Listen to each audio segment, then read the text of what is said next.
السلام علیکم ورحمۃ اللہ وبرکاتہ۔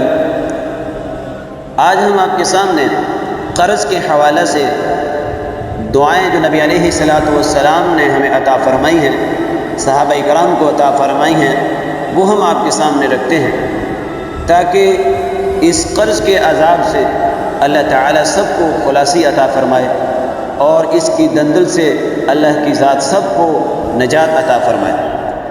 حضرت ابو سعید خدری رضی اللہ تعالی عنہ سے روایت ہے کہ ایک دن نبی کریم صلی اللہ علیہ وآلہ وسلم مسجد میں تشریف لائے تو ایک انصاری صاحب کو جن کا نام ابو امامہ تھا، آپ نبی علیہ السلام نے مسجد میں بیٹھے دیکھا تو آپ نے ان سے فرمایا، کیا بات ہے کہ تم اس وقت جب کہ کسی نماز کا بھی وقت نہیں ہے مسجد میں بیٹھے ہیں؟ اب تو انہوں نے عرض کیا کہ حضرت محمد صلی اللہ علیہ وسلم مجھ پر قرضوں کا بوجھ ہے اور فکروں نے مجھے گھیر رکھا ہے۔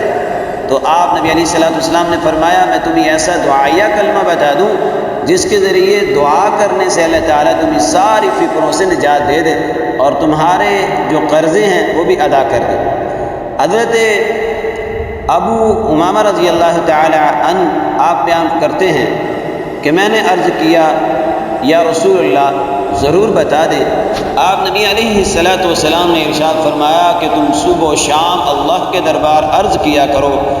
دعا کے کلمات یہ ہیں کہ اللہم انی اعوذ بک من الہم والحزن واعوذ بک من العجز والکسل واعوذ بک من الجبن والبخل واعوذ بک من غلبۃ الدین وقہر الرجال۔ ترجمہ سماعت فرمائیں، اے اللہ میں تیری پناہ چاہتا ہوں فکر اور غم سے اور نکمے پن سے اور سستی اور کاہلی سے اور بزدلی اور کنجوسی سے، اور پناہ مانگتا ہوں قرضے کے بار کے غالب آ جانے سے اور لوگوں کے دباؤ سے۔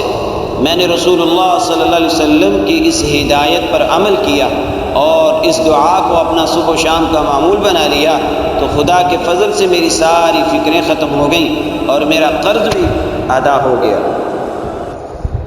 ایک اور دعا عرض کرتا ہوں، اللہم اکفنی بحلالک عن حرامک واغننی بفضلک عمن سواک۔ فرمایا کہ اے اللہ مجھے حلال رزق عطا فرما، حرام سے بچا اور اپنے فضل اور کرم سے اپنے سوا غیروں سے بے نیاز کر دے۔ یہ دعا تیر بہدف نسخہ ہے۔ اگر ہر مسلمان ہمیشہ ہی یہ دعا ہر نماز کے بعد ضرور ایک بار پڑھ لیا کرے تو انشاءاللہ قرض اور ظلم سے محفوظ رہے گا۔